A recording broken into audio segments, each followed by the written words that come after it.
Hey, yo, check it, right? Now, for those of you that been following the channel for a couple of years now, y'all familiar with a series that I started called New York City Unexplained. And in that series, I got people talking about some real weird and unexplained happenings.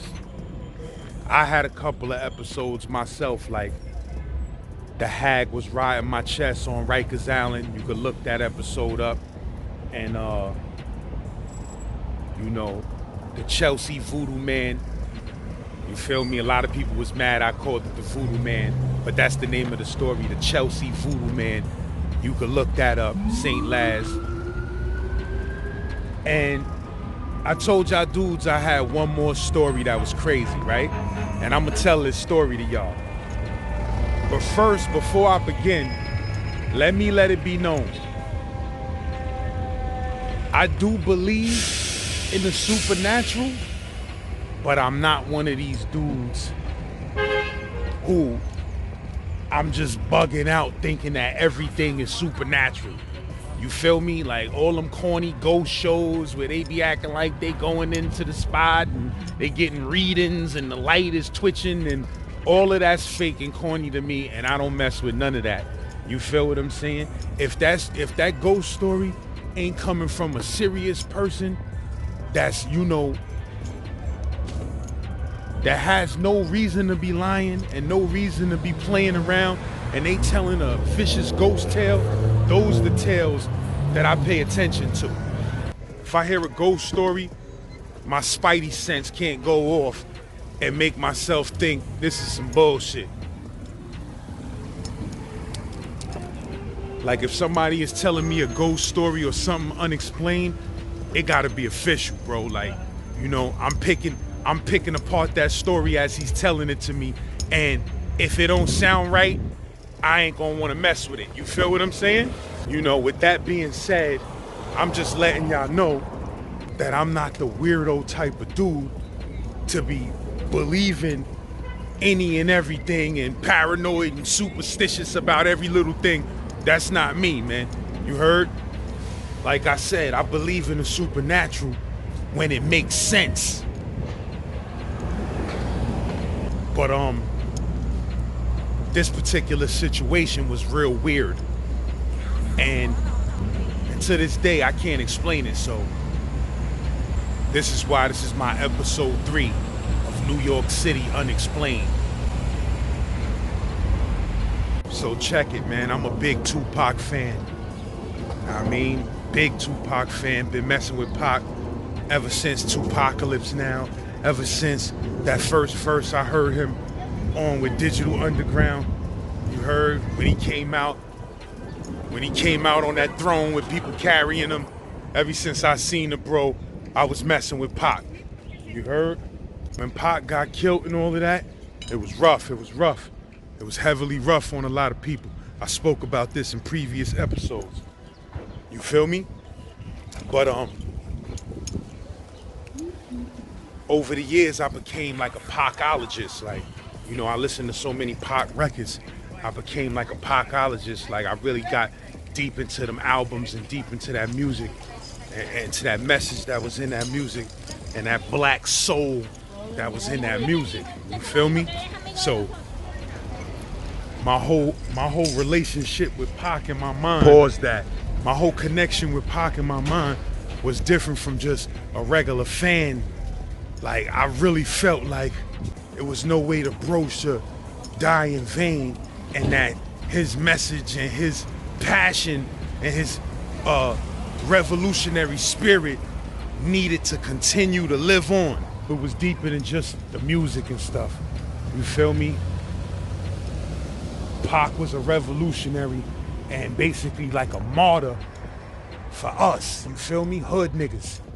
So when son passed away, it was deep and it was hurtful and painful. You feel what I'm saying? But so when I came home from jail, I was living up in Dykeman projects, you heard, and I was in the music. I was doing the music serious. I was messing with my bro Rave Roulette. My dude Rave, right? From Farragut. Now I mean, we was banging this Potter's Field rap group. So, Rave met this DJ cat that lived in his building named DJ Butter, right? Shout out to DJ Butter from Florida. Shout out to Yaps. You feel what I'm saying? Forgot the other bro name, man. My fault, man. Yaps brother, forgot your name, my bro. But shout out to you. Holla at me if you out there. But DJ Butter was, you know, like a real DJ, man. Meaning, you know, he really mix and cut and scratch and blend. You feel me? He wasn't just like a push button type of DJ making mixtapes. He was a real DJ that would DJ clubs and, you know, events and stuff like that. So Butter would oftentimes get himself into, you know, he would get some connects because he was a real DJ and he was serious about it. So he would find ways to get some ill industry connects. And we was doing freestyles and working, you know what I mean, and putting, matter of fact, there's some footage of me and Rave spitting a freestyle for DJ Butter, legendary freestyle for DJ Butter. I'll see if I can find that and toss that up on the screen or something like that. You heard? But one way or another, the bro DJ Butter got himself in a situation where whoever had something to do with Pac's estate wanted to put out a mixtape series with Pac's material because, you know, dudes was whatever getting tired of other people putting mixtapes out and profiting off of the bro music. So his peoples or whoever was controlling his music at the time, they had made a deal with DJ Butter to drop a crazy mixtape Pac series. I think it was called the Machiavelli series. I can't remember the name of the series, but I'll pop some of the tapes up on the joint and I'll put the name of the series on the screen. But yeah. So yeah, this Machiavelli Tupac series that DJ Butter had to do, it was gonna be big. Every cover was gonna be bananas. The blends was gonna be professional blends of his best songs. You feel what I'm saying? And the catch was, DJ Butter didn't really know nothing about Pac like that. He knew of Pac, but this was some pressure. He like, listen, man, I gotta put out this Machiavelli series. He said, I got every tape gotta be fire. I don't wanna disappoint the Pac fans out there by playing certain versions of songs that dudes don't really like because, you know, it's OG versions of Pac songs and then it's remix versions of Pac songs. And some people get mad when you play those remix versions, but realistically, some of those remix versions are bananas. You feel me? Some of them remix versions was remixed by people who really understood Pac's whole swag and they put together some fire-ass tracks. But Butter knew that I was a Pacologist. He knew I was always talking about Pac and, you feel me, quoting his lyrics and shit like that. So Butter hollered at me. Now, I mean, Butter hollered at me and was like, yo, man, you know, I need you to tell me which songs I should be playing on this joint. And, you know, I'll do the blends and shit like that. But tell me which songs is the best Pac songs of all time. You feel me? So I gave son a list. I said, yo, look, you cannot drop this series without these songs heavily in the mix, you feel me? So I gave son a wild ass list and he put together the 7 Machiavelli Pac tapes. So if you had the Machiavelli Pac tapes, mixtapes out there, yeah, that was us cooking those up. You feel me? So to thank DJ Butter, aside from whatever they worked out with money or whatever with him, to thank DJ Butter, they gave DJ Butter a Tupac verse, right?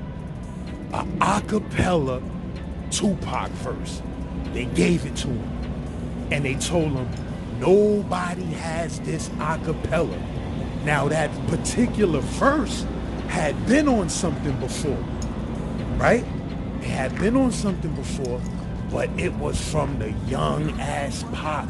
When Pac had that young rap style that he had on Tupacalypse Now, and when he was messing with Digital Underground, you know how he rhymed back in those days. That's how the verse sounded. And the tempo of the verse was fast, because at those times, that's how Pac was spitting, like, day two, so look you in my black suit. Now I mean, you know how Pac was rhyming when he was Tupacalypse Now Pac on certain songs. He had like a bouncy flow. So when you hear this record, so check it, right? So Butter said, yo, look, man. Matter of fact, I think they gave him 2 acapellas that nobody had.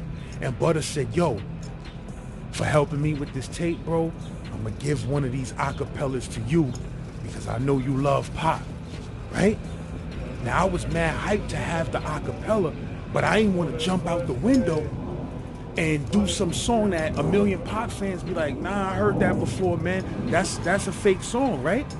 So Son gives me the acapella, right? Son gives me an acapella. And like I said, this acapella is from young Tupac. Now at this time, I had just bought studio equipment and put it in my crib.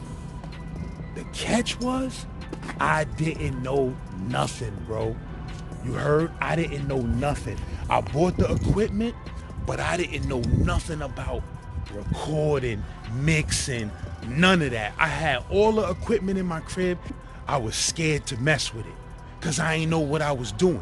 So all I was doing was recording raw ass vocals. I was scared to touch a compressor or equalizer or anything like that. I didn't even know what these things were. Over time, over years, I learned how to do all of this shit. But at the time, I bought a Mac G4 computer and a monitor and all type of crazy shit, and I didn't know what I was doing. Besides being able to spit a verse, I didn't know what I was doing. I didn't know how to mix. I didn't know how to EQ nothing. I didn't know how to fix a tempo, turn something up, turn tempo up, make a beat go faster. None of that. I didn't know none of that, bro. Oh, and I forgot to mention to y'all dudes, I got this verse on Good Friday. And today is Good Friday. That's why I'm telling this story. I got this verse on Good Friday. Like I said, I'm not a superstitious person. But we all us Pac fans know how we feel about the death and the resurrection theory of Tupac, the 7-day theory, and all of that, right? With him being on the cross on that Machiavelli album cover caused a lot of thoughts out there, to say the least. But anyway, I got this verse on Good Friday. I took this verse back to my house. I seen it. I said, yo, my man Butter just gave me a Pac acapella. I don't know what the fuck I'm gonna do with this, but I'm sitting on a gold mine right now. Son, let me tell you, I went upstairs, bro. This was Good Friday. I went upstairs into my crib, right? Now at this time, you know, a chick that was rhyming with us named Delilah lived on my floor. Shout out to Delilah. Now I mean, Delilah from Bushwick, she had moved to Dykeman. Now, Delilah knew this producer dude that she was messing with. This nigga named Touch, Spanish nigga, right? So this nigga was bringing beats over to my house that was bonanzas. I'm talking about next level bonanzas, right? Now, we come to find out later that allegedly those wasn't Son beats. He was finding them shits online, downloading them, burning them out on CD and just giving it to us. And we was loving them because at that time we didn't know how to download beats off the internet. Like, he was going on SoundClick, downloading people beats and putting them on a CD. And he made beats himself too, but he would come over there with beats that he would hit us by the motherload with. And I mean, he would come over there and hit us with CDs full of beats, and we thought he was making every beat. But Later on down the line, producers hit us up like, yo, that's my beat right there. So we come to find out this nigga was downloading beats and giving them to us, but everything happens for a reason, right? So son would come over once a week with a beat CD with some miraculous ass professional sounding beats on it, and we would slaughter them. Like I said, we didn't know how to mix down. All we knew how to do was go in the booth, lay the verse, try to put the volume up to the verse so it sound decent, and export the track. Any type of reverb, delay, anything, mixing, compressors and equalizers and limiters, we wasn't doing none of that. I didn't know how to do none of that yet. This is when I had just got the studio. You feel me? Maybe a couple of months into me having the studio, right? So I take this shit upstairs, my nigga, and I say, damn, this Pac verse, it sounds like him when he was in his early, like when he was 18 and 19, so I don't know what type of beat is gonna go to this shit. So, bro, I start listening to beats that's in the computer. First of all, when I discovered this beat, I had never heard this shit before. I listened to the beats this dude gave me on a CD, but I never heard this particular beat. I said, what the fuck? I clicked on that shit, and as soon as I clicked on the beat, it started with beep, beep, beep, beep, beep. Somebody flatlining. I said, hold on, bro. I listened to the beat. I said, yo.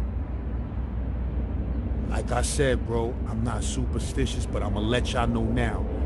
At this moment, I felt like something was guiding me in that room, in my studio, in my room that I had turned to a studio. Bro, I never heard this beat before. This shit popped up in my computer. The shit started with a flatlining of somebody dying, right? First thing that made me think about was Machiavelli the Dawn, right? Bro, I took this beat. I threw it up on the Cubase or whatever program we was using at that time, right? Bro, I took the verse. I threw the verse. I imported the verse into the computer. It was an energy in the room that I can't explain, and I kind of feel it right now, bro. I'm gonna keep it real with you. It was an energy in the room that just felt like, if light had a feeling, this is how light feels. You feel me? It felt like light was running through my body, like the room was brighter than it would normally be. So I threw the verse onto the Cubase, and the verse was way off tempo from the beat. The verse was spitting at 100 miles per hour. Day 2, so look you in my black, like, know what I mean? The Pac verse, you'll hear the Pac verse because I'm gonna put a link to the song in the description and in the comments. But day 2, so look cute in my black suit, like the way he was spitting it like the old school Pac. Day 2, so look cute in my black suit, or whatever he was saying, right? Bro, the tempo was completely different from the beat. At this time, I did not know what the word tempo meant. You heard? I didn't know what that meant. So when I threw that verse on the Cubase, it was way off from the beat. And I said, this ain't gonna work out. I'm gonna have to wait till I find somebody that knows what they're doing with this shit. So I was a little disappointed at that moment. Bro, I put my hand on that mouse. Like I said, I felt like I was being guided by light. Son, I put my hand on that motherfucking mouse on that computer. That shit made me click something, move something, I hit something. Bro, that nigga verse fell right on that shit. Boom! I said, oh, first of all, what it did was, it stretched son's verse out, put it at a slower tempo, and now, instead of him sounding young, he sounded like the 25-year-old Tupac when his voice got deeper and he rhymed slower and more new age. So now he was sounding like the Pac that everybody knew. And that verse was no longer sounding like an old school verse, but a verse that he recorded yesterday. And in the verse, he say, "You look worried that I ain't buried." When I heard that part, that shit sent a chill through my whole body. You look worried cause I ain't buried. Son, if it was a time to be superstitious, now was the time. I did not know what a tempo was. I did not know how to mix or EQ or anything, bro. My hand was just moving on autopilot. And after a few minutes, that nigga verse was laying like butter on that beat. Now, it was one mix where I started messing with it, and I sent it out, and it was one frame off, and I heard it, and I took it back and did it again, and it was on perfectly. You feel me? It was on perfect. Like, it probably was on perfectly. I moved it thinking that it was on off a little bit, and then when I listened back, I said, nah, it was on perfectly, and I put that shit back, and it was perfect. Right? Bro, I couldn't believe it. When I heard how that shit landed, I said, yo. And I let him spit his whole verse over the beat, and that shit was exactly 16 bars. First of all, here's the catch. If I'm not mistaken, the verse was 4 bars extra. So the reason why this shit sounded so exclusive, bro, is I chopped off 4 bars out of his verse and turned those 4 bars into the chorus of the song. They say the government can watch me, but they can't stop me. I'm dropping with the people, that's my posse. They say the government can watch me, but they can't stop me. I use that shit as a hook, right? Bro. So now I'm listening back. When I listen back, I said, damn, the chorus come on and he still got 4 bars. So I chopped those 4 bars off and I threw it in the front of the verse and in the back of the verse. Son, I don't know how to do any of this, bro. I just know how to record verses and that's it. All of that placing and moving, I wasn't there yet. I didn't know nothing about that yet. Slowing the tempo of a verse to match a beat, and I did not know none of that, bro. My hand was moving in autopilot. Bro, now here go more spooky shit. I wrote my verse, right? I wrote my verse and I laid my verse down and it was phenomenally lining up. Everything was perfect, right? So then my man, who at the time, the nigga Hangman Opium, at the time, he was new to the team. He was around the team for a minute, but he was the newest member of the team. And if you listen to the story of Pottersfield, I told you how we met. We met over some beef that happened with the Blackout, and we was looking for son with a Mac 11 in the projects, and we ended up becoming a rap group. But you gotta go listen to the story of Pottersfield, and it'll tell you about how I met the bro Opium, aka the Hangman, right? So at the time, son had that revolutionary spirit that reminded me of a Gaddafi. You feel what I'm saying? Pac man. So when I got this track, and he was the dude that loved Pac as much as I loved him on the team. Cause you know, my team like different niggas. Most of my team, they was on some Nas and AZ shit. Niggas love Pac, but they love Nas, AZ, and $500,000 more than Pac. But me and my nigga OP, we was Pac fanatics. So, like a real nigga, I hollered at son, yo son, I'm putting you on a song with this nigga Pac, my nigga. And we gonna call this shit The Government. Cause the hook is saying, they say the government gonna watch me, but they can't stop me. I'm dropping with the people, that's my posse. You feel what I'm saying? But yo, my nigga, so I brought the nigga Opium through. I said, yo, listen to this track. Now remember, at this time, this nigga gotta be like 18 cash, bro. If that. He gotta be like 18 cash, if that. Son, this dude sat down in my crib and wrote a verse that was so crazy, so revolutionary, so God body, so Black Panther, so crazy that I literally was scared to put his name on the verse. So till this day, I told him that, but he may think, oh, I ain't put your name on the song because I just wanted to shine with my name with Pac. Nah, bro. The verse was so crazy, I felt it was my obligation to protect his identity and not say his name, because when that verse got out there, the Illuminati themselves was coming for that nigga. You feel me? And if you want to understand how I felt, when this episode is over, listen to that song called The Government.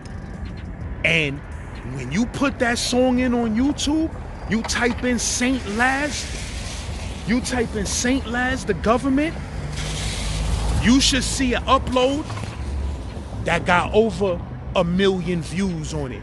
And then you should see about 3,000 more uploads, because this song, when we put this shit out, this shit sounded so official, people was questioning if Pac was alive again.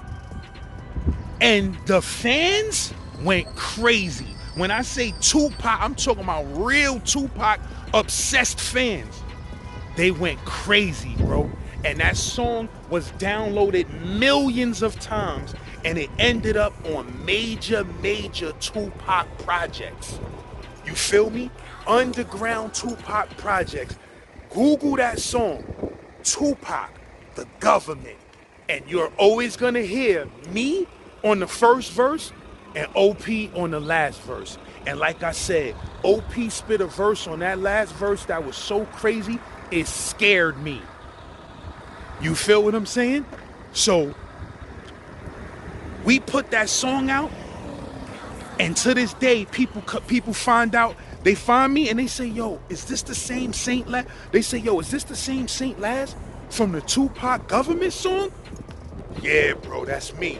Dudes be like, wow, that's one of my favorite Pac songs. So, real talk, bro, on this episode of New York City Unexplained, I'm gonna tell y'all dudes with a straight face. And some of y'all may feel that I'm crazy, and I want y'all to leave a comment and let me know how y'all feel about this. Some of y'all may feel I'm bugged out, but I think I was such a big Tupac fan and such a loyal Tupac fan, and my dream was to one day do a song with Tupac, or my dream even after his death, I always wished I could do a song with Tupac. I think the bro came back from the spirit realm right quick and helped me do a collab with him, bro. Just keeping it real, bro. I feel like Sun Spirit, and then I didn't tell you this. We released the song on Easter Sunday, and this is the humdinger, my bro. I was in such a rut trying to get this song together and out. I didn't realize that I got the song on Good Friday and that we released it on Easter Sunday. I didn't realize that. After I put it out, I went back and checked the dates on things. I said, oh shit. I said, son, we put this shit together on Good Friday and it dropped on Easter Sunday, the Resurrection Day? I said, this shit right here ain't no coincidence. I said, son, this ain't no coincidence, bro. I said, come on, bro. We got our hands on this verse on Good Friday, and then we dropped it on Easter Sunday? Is that a coincidence?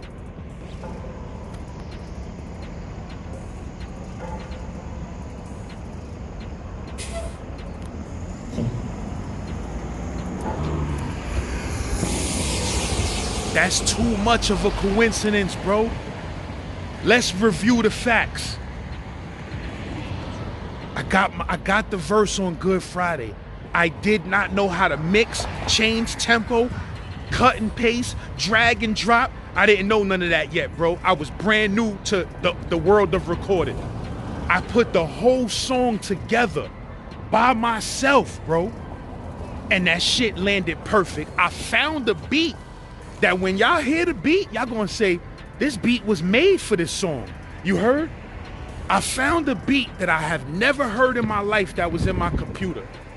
That was the perfect theme, sound, beat, and everything, as well as an intro. As well.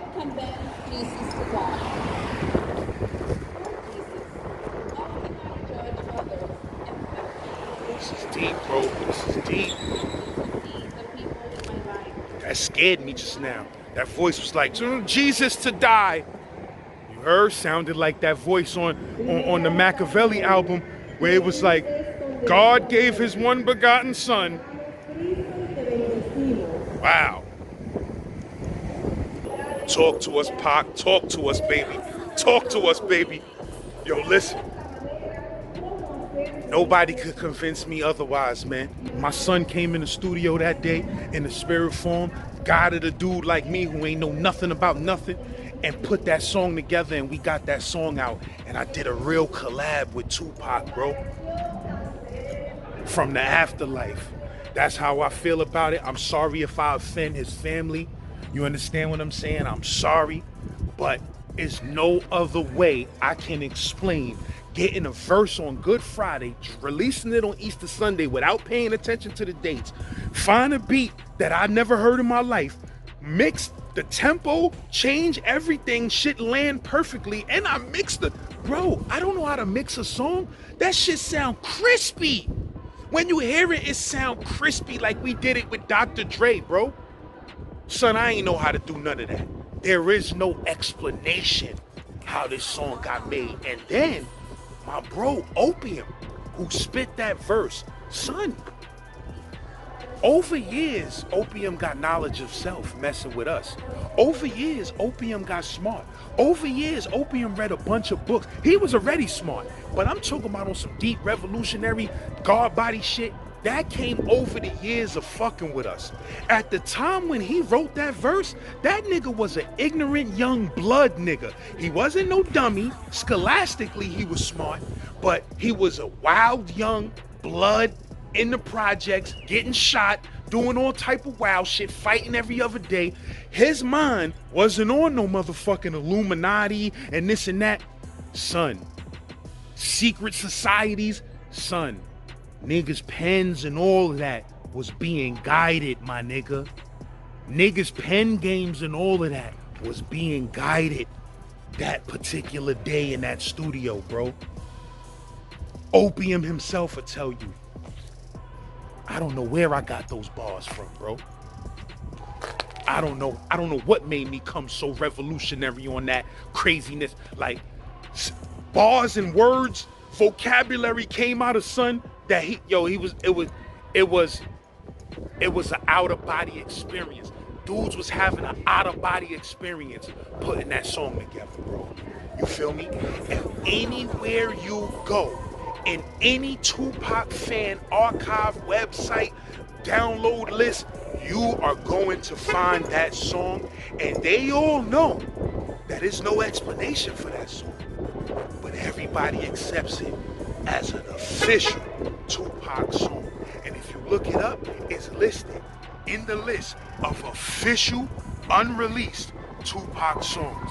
And I can't help but to believe the bro showed us that love from the afterlife, man. Heard? So this has been New York City Unexplained. And I'm st.laz. And I want you to leave a comment after you hear this song and let me know what you think. You heard? Z-Lord, get at me.